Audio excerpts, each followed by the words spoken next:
Professor Salim Al-Hasani is an emeritus professor from the University of Manchester. He's a mechanical engineer by profession, but I think we can forgive him for that. But he's been very hard working on that project that you will see. His project was looking at 1,000 years of the dark ages that we call them in the Western world. But they weren't dark ages in somewhere else. So hopefully he'll enlighten us today with some of the ideas or some of the inventions that were done in that period and how we develop them into current technologies. Professor Salim. Thank you. It's strange that I get recognized more of this kind of peripheral work than my actual profession. 40 years of mechanical engineering, and having been around in this area and managed to be recognized by my peers and got a lot of recognition through prizes and so on in the engineering area. My particular engineering work had taken me to the North Sea, where we were concerned in decommissioning of offshore structures. As you know, as the oil price comes down, these become economically unviable, and therefore they have to be taken away. And how do you take away a structure that is so huge? And as soon as you begin to put some numbers, the cost of taking them down far exceeds the cost of putting them up. And so there will be enormous amount of engineering consulting work and so on, and all sorts of things, like the use of modern technology, including modern principles of cutting down and deconstruction. Anyway, when Rafid said he's becoming president of Sullivan, I was very pleased, and I congratulated him, of course. He said, no, that's not good enough, you have to do something for that. So, well, what shall I do? He said, well, look, I've heard you talk about these things, which is effectively your hobby, and why don't you come and give a lecture? I said, well, I will give a lecture, but it's not going to be a lecture. It's going to be telling you some stories, actually. I'll just try to entertain you. I think we are tired of giving lectures and hearing lectures. I'm going to try to tell you a little bit of the story of how I got into this, right? And how did I manage to somehow gain a lot of recognition in this new phase of my life. Now, what happened is that we had a colleague in UMIST who has founded a new department called Department for the History of Science and Technology. And this was very unique in its sort of ethos. And that is that he wanted to use scientists and engineers and chemists and so on, the scientists, to actually convert them into historians, so that when they read history of those subjects, they understand what these things are about, right? Rather than just bringing in an ordinary historian who will only be interested in the actual fact of transfer of words and so on.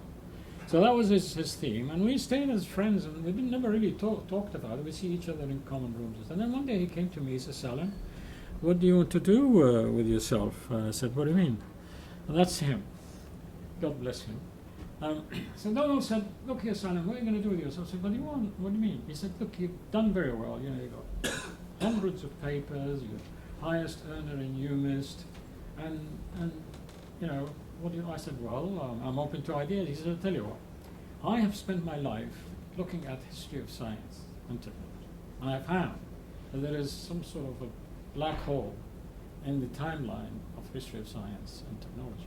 And that sometimes we call Dark Ages, sometimes we call Medieval Ages, sometimes the Middle Ages. And I said, yeah. And he said, well, it actually corresponds, a lot of this time corresponds with where you come from, you know, the civilization and those. And I said, well, you mean you want me to do history? And he said, yeah. I said, look here, Donald, I hate history. He said, why do you hate history? I said, look, the history I learned in Baghdad when I was a teenager was a history of people killing each other, actually. There was hardly any king or emir or caliph who had died natural death. So I enjoy social sciences. In fact, I love poetry and literature, but I didn't take that branch into a university. I got a scholarship into science, into natural sciences, and I came to the UK, and I've been doing engineering ever since. He said, look, this is not the right history. What you have been taught is a history of dynasties and politics and wars and conflicts of, religious conflict.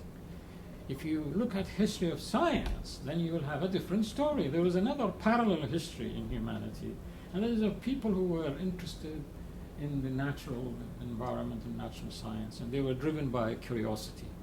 And they respected each other, and they didn't care whether they were Muslims or Christians or Jews or, that faith. And so, just have a go at this.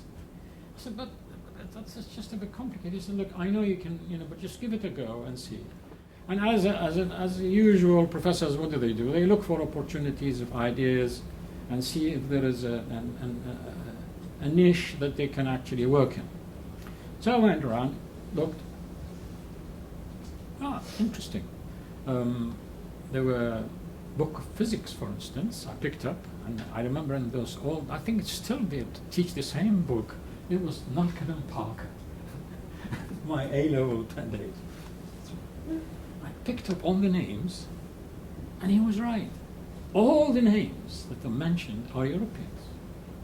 He told me that the problem of this 1,000-year gap is that we, Europeans, we look at our sort of history as if it's the history of the world, and then we leave a gap. We just go back to the classics, to the Greeks, right?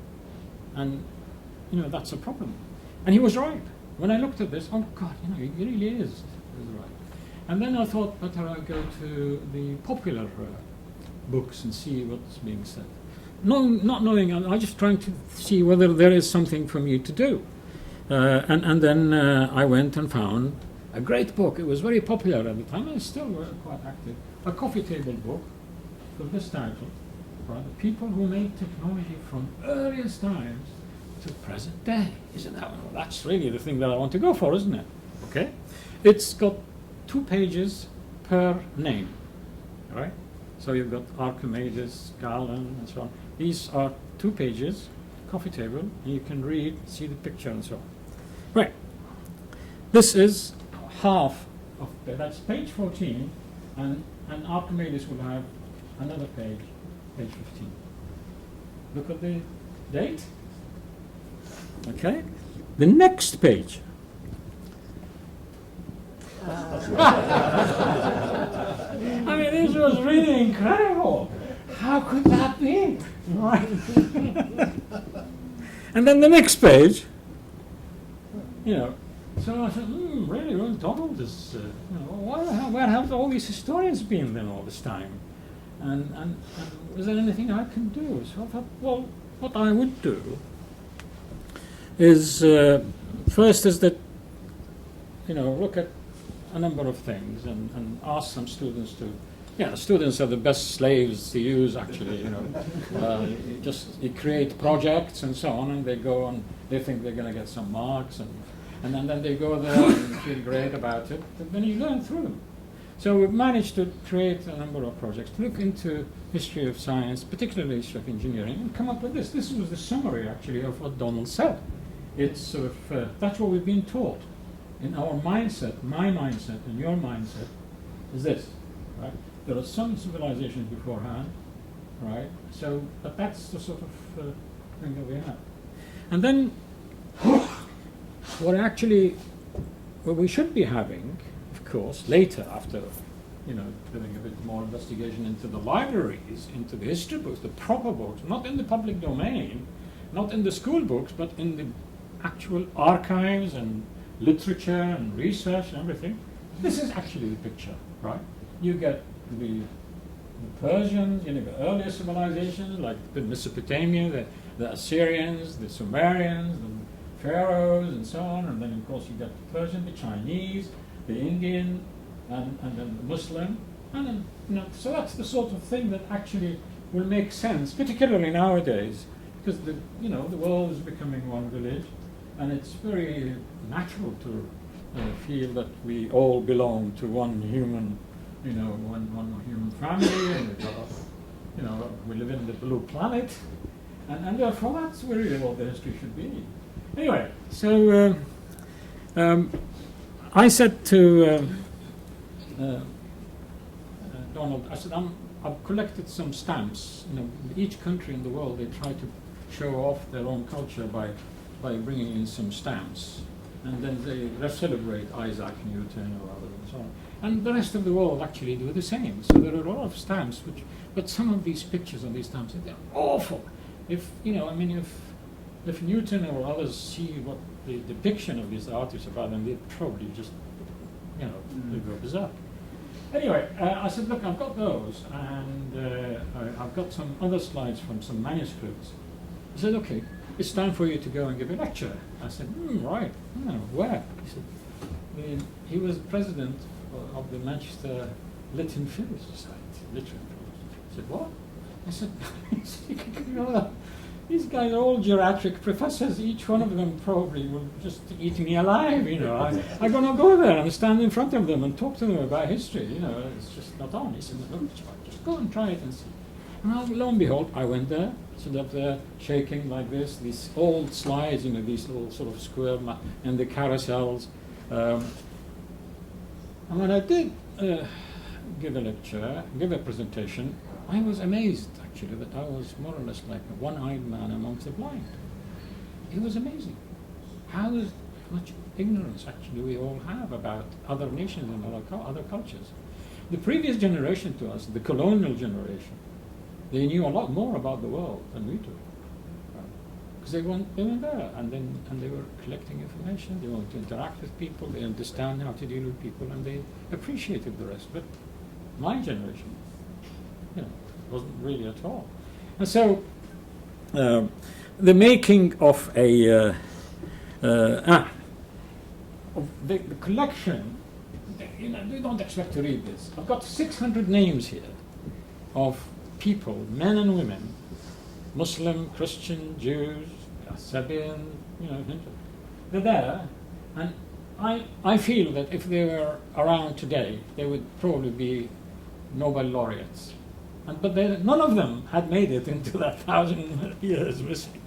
So they're not there. All right. It is a shame, really. Oops. My hero that I went to is this guy. I discovered a guy called Al-Jazari, who is in the north of Iraq, south of Syria. The area between the two rivers that Rafid mentioned is called Al Jazeera in the north. So he comes from there, Al-Jazari. And the guy has written a book in the year 1206. And in this book, he just sort of, he calls it Book of Ingenious Devices, but it's actually in the original translation is that it's الجامع بين العلم والعمل النافع في صناعة الحيل. It's a book of ingenious devices, but it's the bringer of useful of knowledge with useful industry, useful work, right? And the idea of useful is very attractive. Is it you can do all sorts of things, but they may not be useful. The idea of actually serving people and definition of being useful has a lot of connotations with the Muslim faith that we could probably come in our discussion about, that I have begun to learn or relearn later on in my life.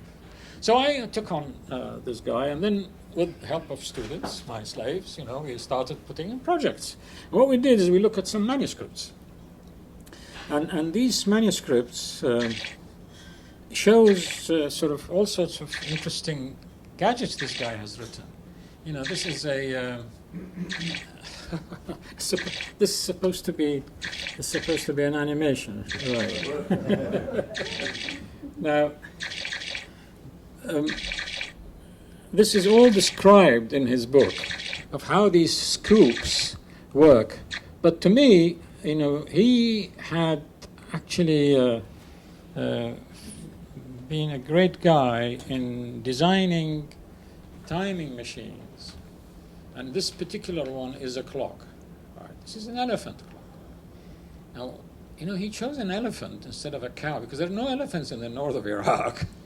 And he's got a phoenix right at the top, which is the symbol of the Egyptian pharaonic civilization.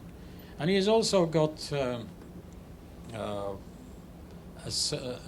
what looks like a serpent, but it's actually a Chinese dragon with automata, robots, and Persian carpets. And what we really, I've recognized that this actually is a message to say that I recognize the cultures and civilizations that I have learned from. So he makes this into a clock, right? And this, we understood how this machine works. The diagrams there are all sketches, but we had to convert them into engineering drawings using CAD drawing, and then use the 3D Max to produce 3D animations from these. And we never looked back, because it was so exciting. There's so many other manuscripts that are hidden that talk about these machines and talk about these devices and clocks and so on. The birth of industry actually comes from there, because they had to be innovative. They had to transfer machines from one, to transfer water, to carry weights and so on. This is, I don't want to go into too much details, but you can see it's self-evident that is working automatically. But the interesting thing about it is that he must have actually been influenced by a great sage before him, a well-known philosopher by the name of Al-Kindi. Actually, Dr. Dia was talking about ciphering and deciphering and so on earlier. That's the man, right? But I extracted a sentence from his famous sayings, and which shows that the guy is saying that you really ought to just go for knowledge wherever it is. You shouldn't be ashamed of taking it from any other race, and so on. And that is related to a saying of famous saying of Prophet Muhammad that says that seek knowledge may it be in China, or the wisdom or knowledge is the lost camel of a believer, right? That's the sort of intention. The idea is that it seems that there was a huge momentum in a community that has risen from within the Arab Peninsula that wants to learn and seeking knowledge and so on, and hence inquiring not only philosophical and medical knowledge, but this guy obviously has been interested in engineering, and he has acquired this knowledge and assembled that fascinating elephant clock, which I'd like to call the civilization clock, because it is actually a recognition of... he has used very old technology. A lot of it is still now in rural areas where, timing devices, this is just sort of almost like a bucket with a hole in the bottom. The hole in the bucket, yeah, I think we all know that song. And this sort of, the water comes, leaks out, and it's gradual, and sometimes they put graduation and scales and so on. It tells you the time. This is the sort of device that is used in fields to distribute water, so that, your time has finished, and it's the time for somebody else has to, to take the water and so on. But Al-Jazari and many others before him have converted this into proper machines. It's called the scribe clock. This particular clock actually sort of uses... it's in the same principle, but it has a pulley inside which causes this scribe, it's called scribe, to rotate, and there is a scale on the top to tell the time. One of the earliest, clepsydra clocks that people have used from the Greeks, and then later on coming into Syria and then into Iraq and these areas. It's a very famous, it's used everywhere in the world, and in India as well they call it, in Persia and India they call it, Persia called Tarjahar, the Indians call it Gita, right? And they create some other interesting devices out of that. This is sort of, you can play around with the timing of it. There's just water dripping from the top, and then it fills those buckets. And as it goes in, it creates, it pushes the air out, and then as the siphon works, it sucks air through those speakers, and then it gives sound. So it's like a flute. And you can control that as an alarm, or control it to give you an hour, or it could be even used instead of that clepsydra for the fields. It tells the time, there is sound now, you have to move water from one channel to another channel. So it's typical. There are hundreds of those that I have found but the great thing that Al-Jazari has done in terms of our topic of today, and that is the ability, he has devised a machine that can convert rotary motion into a linear motion. This sort of idea existed before, theoretically and in astronomy and so on, but you see a machine that is working in this way. That is what we could find. But in history, it's very difficult to say he was the first, because what do we mean is that he's the first for us, but maybe somebody else we don't know about who has done it before him.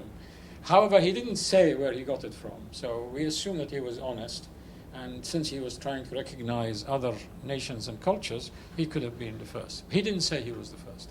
So this here marks the beginning of the water machines, water technologies. Right. And he then uses this idea of conversion of the motion from rotary to linear into developing suction pumps. This is a double-acting suction pump, which is described in his manuscript on the left-hand side, and then we have converted this into an animated machine. It really is a remarkable machine. It's still, the principle is still used today in dredging and so on. The way it runs is that the wheel is, there's some sort of a noria at the back, a water paddle wheel in a river, and then as it turns round, it reciprocates the piston, it sucks the water, where there is a non-return valve, clap valve, and the water then is sucked, of course, in gushes, one after the other. These became very exciting to students because it was like sort of you're studying engineering, you're studying control, you're into IT, you're into artwork, you're into interpreting history. It created a very good, strong community of students who were doing final year projects and also master theses at the time. But then it was also the beginning of forming a new foundation, which we call the Foundation for Science, Technology and Civilization.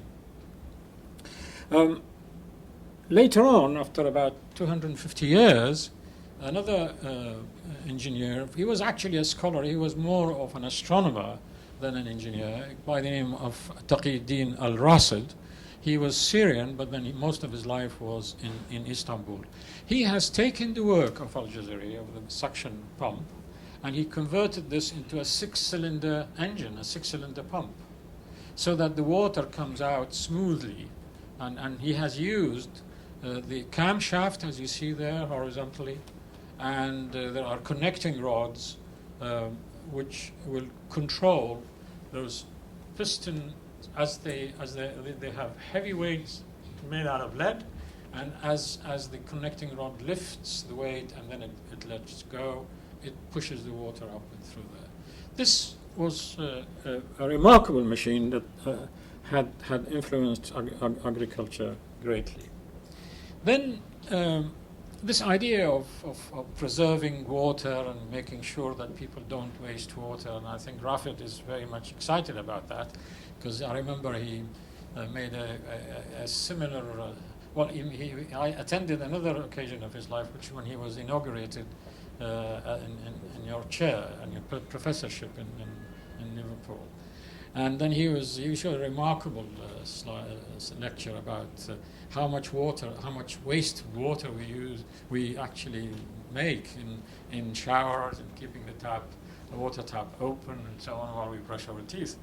And so this thing here is sort of more than 1,000 years ago. They have preempted the concern of Rafid. Now, what it is, this is a wudu machine, which is a hand. The Muslims, as you know, they normally have to wash their hand. There's a ritual washing of hand and face and arm and feet before they do their prayers. So it so happens that this is a machine that is about that high, this device is brought to a guest who's sitting on the floor, right? You don't have to go through and find water for yourself. It's brought for you. And all you have to do is tip the beak of the peacock. And then it starts working in action. It gives you one bit of water and then it goes back, it stops. And then it gives you another one and then it stops. So it's all sort of automatic, and you have to catch the water until it actually remembers, but it's controlled by the amount of water it has. It remembers how many times it has actually gone. The last, when it's finished, it turns round, it clicks, and gives you a towel. I mean, that's a fantastic one. I mean, can you imagine this? This is more than 1,000 years ago. And we tried to find out how it works by reading all this sort of old Arabic and think of, there were no SI units in those days. In fact, the units used normally are finger, palm length, arm length, foot. Yeah. And can you imagine, you have to think of what would 1/10 of a palm be, but of course when you are using computers and modern IT, you can actually play around with things. It would have been very difficult without that. You have to go into the workshop and make them, and then try and you lose a lot of time and a lot of material to be able to fit these things together. But with the computers, we were able to actually work out and so you can actually refine, because you have to fit the thing and assemble it together. So the way this works is very simple. It's like it's a container like that. It's got water on the top. There's a very thin membrane, and it allows water to go into one container. It goes up, and then through the siphon, and it goes into the other one, right? And then it comes out, right? And then it repeats itself again, because the valve goes up and down until the water on the top finishes. It's effectively an old system which we use today in the flushing of toilets, but it happens many times automatically, depending on how much water you have in the upper compartment. Now that was very clever water sort of saving machine. There's another one which is very exciting. It was not only for human beings, apparently animals enjoyed similar things as well. And so this is an outline of a very interesting sort of water system machine that has got clever valves. And the idea here is that as the animal comes, it tips onto a pad, and through a leverage system, it opens a valve and the water sort of comes up. The water would have been up there somewhere, and no matter how much you take, the animal takes water, it stays the same level, because the next animal comes, wants to find the same level. But it's got a very clever bit as well. The now my animation is not working here. Let's just see if it actually works here. No, yeah. When a small animal comes and takes a small amount of water, it's fine. It works, and the water level gets back to the same level. But if a big mouth comes, like a horse or a cow, and it sucks more than a certain amount of water, it stops. It doesn't allow anymore. The water system, the valves in here, so it recognizes how much water has been taken, and then it switches onto another circuit. It was ingenious. But there you see, there's no human being involved. It works automatically. Animals come and feed and go and so on. I thought this was quite interesting, all right? Saving water, saving time, and also introducing clever systems to animals. The other one also with water control and with machines I've discovered, and that is this sort of, there are fountains. Of course, fountains have been around for a very long time, but some of the fountains emerged to be quite clever. They actually changed shape, but there was no electricity. How did they control that? There was no, what's the control system of a fountain that changes shape in front of you? Right. Again, manuscript, digging into there, and we found out that guys like Banu Musa, and almost like 1,200 years ago, they have a hidden system below which works like this. As the water sort of operates this propeller, then you've got a worm and wheel that turns a shaft, and this shaft has got holes in. Opposite each hole is a pipe for a nozzle that is one fountain. So you have three nozzles squeezed together. The observer doesn't know they are actually three inside one, and this is how it works. That brings us to another interesting. Now, I'm not really an expert in environmental, and water management and so on. I'm an intruder, but these are peripheral things that I came across as we were interested in looking at history of engineering. Let's stop here and tell you about this sort of whole project that had somehow exploded out of Manchester, and it is now, you're talking about reaching about 150 million people. It's a huge thing.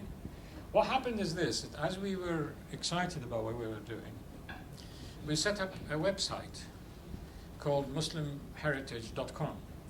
And so we thought maybe there are others who are working in this heritage. We were wondering about the heritage of Europe that came from the Muslim world. That was what we were interested in. Not about Islam or Muslim civilization or anything.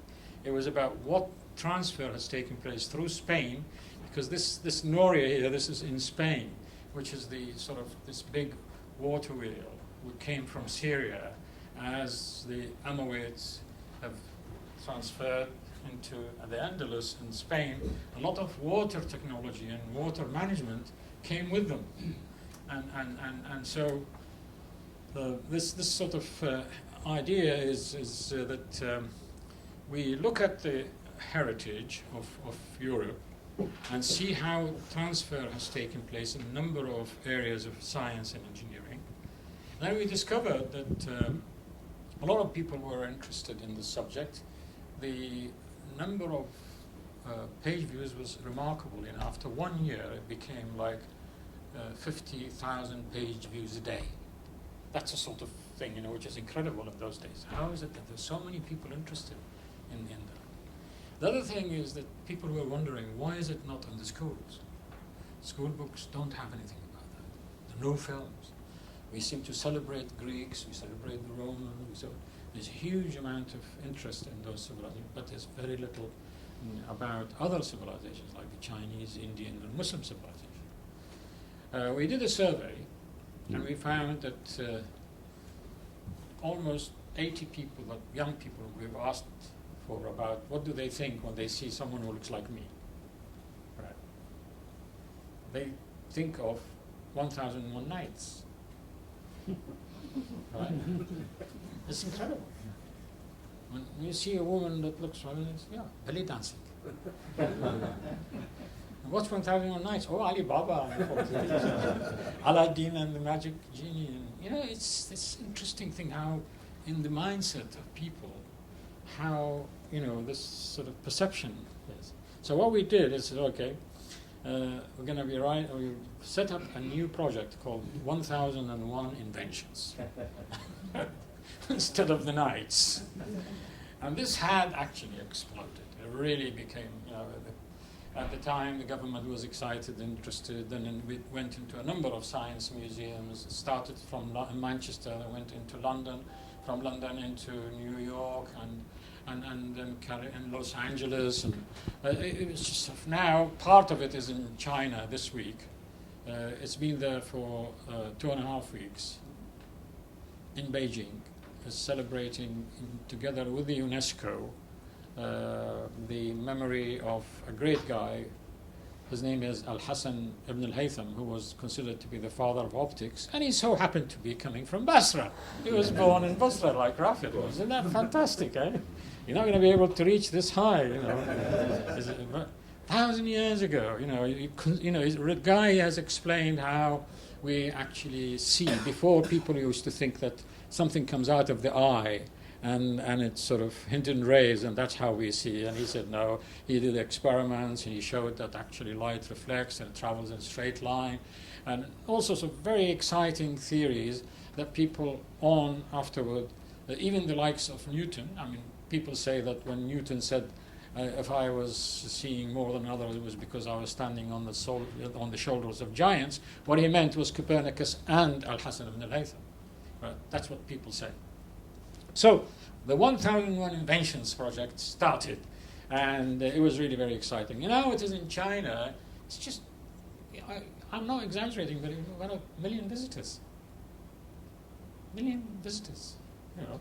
So it's a fascinating story about public perception and people's interest in the cultural roots of science.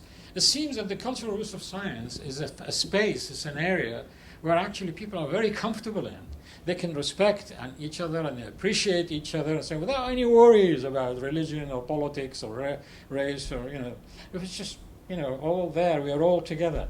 And if you were to bring in all those great people who have contributed to the knowledge that we have today and place them in a football stadium, they'd be all sorts of colors, all sorts of ages, right? Celebrating humanity there together. In fact, I had once met a colleague who is the head of the Jet Propulsion Laboratory that's sent. He was talking about how they managed to send a vehicle to Mars, right? And he was saying to me, his name is Charles Elachi, I'm allowed to mention his name, and he is originally come from Beirut, right? I came out of Baghdad, he came out of Beirut at the same time. He ends up doing a lot better than me. He's now jet propulsion, but it's a fascinating position to be. And he says that he has 5,000 engineers working for him. I said, no, it's not 5,000 engineers. 5,000 engineers who are alive today. You've got thousands and thousands of others who have died, have been working for humanity. The whole humanity, shoulder to shoulder, in mathematics, in biology, in chemistry, in physics. They all work together so that you and your present 5,000 engineers can catapult this vehicle to go all the way up to Mars. This is the efforts of all humanity. He says, you know, you really got me, you know, very interested in this. And he took a copy of the book 1001 Inventions, and he wrote back to me. He was very excited. So this is why I am so interested in this story, and it seemed to be attracting a lot of attention, as I mentioned. Now we go back to this engineering. This is a picture of a Noria, and it's an old painting from Spain that tells us of the importance of water wheels and water management. Now, good old Al-Jazari had actually made a model in his description of that book of something very, very clever, and that is it's supposed to be working. Come on. Yeah. It's called a Cindy wheel. He made a compartment below the water level. He's got a water turbine that turns, and through gearing system, it turns this pad here, and then this shaft will, through another gearing system, turn the Cindy wheel where the water is being lifted from this level to that level. What is clever about this, interesting thing about that, is he's got a wooden animal there. When you're looking at it from a distance, you think it's the animal who's doing the job. But actually, it's an automatic machine. So he didn't want to be accused of magic.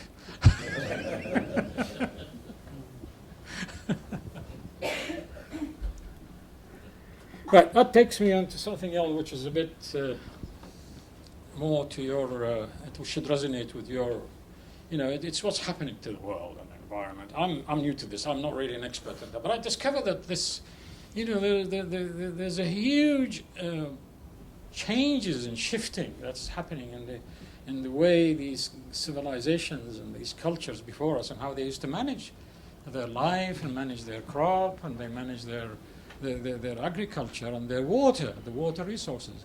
This particular picture here is from Yemen. Now, it shows on the Yemen and all these sort of mountains, all these wonderful terraced fields. And the way they manage water, they have sort of almost like a court system, which is the same as that in Granada today. Right? 1,000-year-old, right, in Granada. They still have, every Thursday, a court sits down to sort out water resources because of the way the water has to be moved from one field to another, right? And you don't want to be losing out if you're right at the other end. So hence, it has to be properly managed and through law. This system here, again, is through a community that has managed this water. And it's really very exciting. It's just for thousands of years, people are quite happy, and they can have crops all the way around, and this great Yemeni farmer. The problem is, when new technology arrived, when we came in, modern technology, all this muscle business with juggernauts and so on, devastated these people. It's gone. It's finished. They tried to do something about it. What they do instead, they plant cat, cat, which is like hashish. The Yemenis chew, and it takes so much water to grow, and it really is no good for as food, and it's just devastated the environment, and people are unhappy now, and it's gone. It really is incredible how modern engineers. I hope that SAWAM doesn't get involved in devastating such environments and such cultures, because you really you're at the front line, and I hope that this message could get to you by saying that, look, there's a hell of a lot of methods and that have stayed thousands of years, feeding thousands of people quite happily, and it's completely in tune with the environment that should be preserved. So, as I said, sort of unfortunately, things have really gone bad, but they used to be so happy with all these terraced fields. And as I said, I'm not really a specialist in that. But I discovered, only a couple of days ago, I had a colleague, Mr. Sheikh, sitting here. He sent me a film about the Inca civilization, how they used to manage their water. It's incredible. One of the short bit of that film shows how this huge, this is between this huge structure here of terraced, circular terraced fields, and they are organized into almost like a parabolic shape. In winter, the temperature would be 15 degrees on the top, but because of the focusing effect of the heat, it gets 45 degrees on the base. So they can cultivate at even in winter, various seasons, and they feed the whole nation out of similar. And that's, again, unfortunately, it's devastated. That's the sort of thing you would see from above a mountain. Wonderful. I don't have original slides, so I just screenshot from the video that I can send you the video link if you like. That takes me about cultivating wind as well, because it's all intimate, isn't it? It's, we are familiar with the right-hand side. We've got windmills or generating energy from windmills that radiate out. Previously, 1,000 to 2,500 years ago, these windmills were vertical. In other words, the blades, the fans are vertical. I got this from a manuscript that was at the time of the second caliph, Umar ibn al-Khattab, in Medina, when he brought this through people from Afghanistan and north of India, which this is very popular, and then they built this to grind wheat. It doesn't show quite well in here, but there is a picture of some remnant of this is there, where you have a central shaft, and these blades will turn that way because they have to guide the wind. You can't just keep it ahead of the wind; it will not move. But if you have this building structure is almost like halfway around, so that the wind passes only in one side, and it turns the system around. The other method is which has generated another environment, again disappearing, and that is the bringing of wind into houses. And these houses are called courtyard houses. They are spread everywhere in the Middle East, and they go all the way to China. These courtyard houses, they are designed in exactly the reverse order, reverse architecture to our European houses. My house is that we are inside our detached building. Our garden is around. Those houses, the garden is inside. What you see outside is just a black wall. You open the door, you see another wall in front of you. Actually, there is an L-shaped entrance because you don't want people to see what's inside. So this business of modesty of families in there. But the environment and the engineering environment of such houses is remarkable. I'm not an expert on this, but it really is that what they do is they have these called badgirs or badinsk, depending on where you are in the world. And these sticks outside, they are wind catchers, so that the wind goes through those chimneys down. And as they are spread everywhere in Saudi and Iraq and Iran and in Turkey. So as the wind goes down, there is water in the basement here, and it skips over the water in the basement. It cools it down. You can almost reach a freezing point. They keep their fruit and their food in their fridges. And the garden is in the center of the house. The rooms are around the house. And it could be 2 stories, could be 3 stories, but that's how it works. Instead of, like what we do is that each of us have his own room in the house, and you have to get the environment to work for you inside that room. When it's cold, you put your heating on.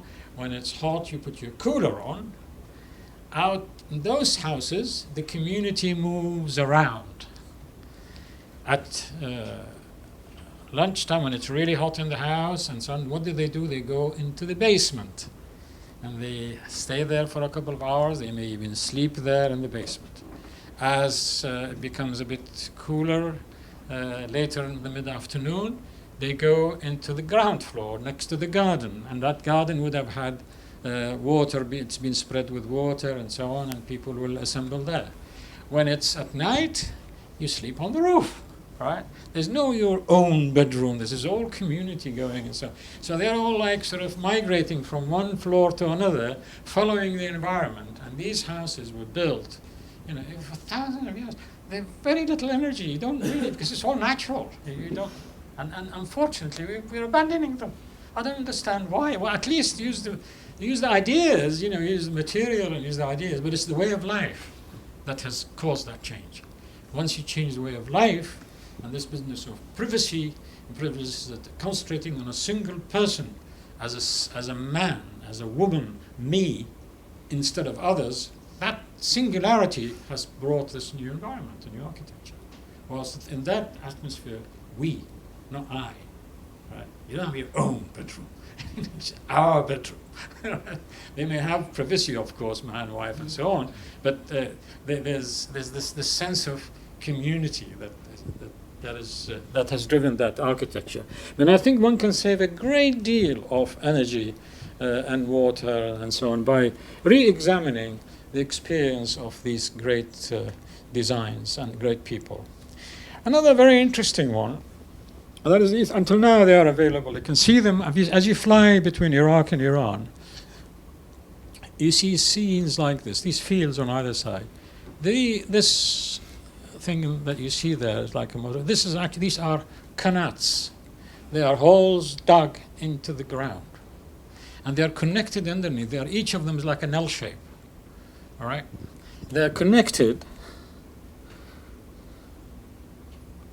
right, in there, and they bring in water from long distances, very long distances, through not only the slope, but it's the circulation of the air from one hole to the other that actually drives the water into miles and miles. And of course, because it's under the ground, it keeps it from evaporating. And that's how they manage to bring in water from one place to the other. Fascinating, you know. It really is. The other one is, that's my favorite. There was a lady called Zubaydah. She was the wife of Harun al-Rashid, the famous 1001 Nights character, right? When you read 1001 Nights, you get this name, 1001. Harun al-Rashid. He was the caliph of the Abbasid. You know, he ruled Baghdad at the time, and it is famous that he said to the cloud, "You can rain anywhere you like. I will get your crop from anywhere in the world," because he controlled the whole world at that time, from China all the way to Spain. Right? His wife drove him crazy. She almost bankrupted him. What she did, she has put in her mind of setting up a highway between Baghdad all the way to Mecca for the pilgrims. Because highway for camels and horses. But she set up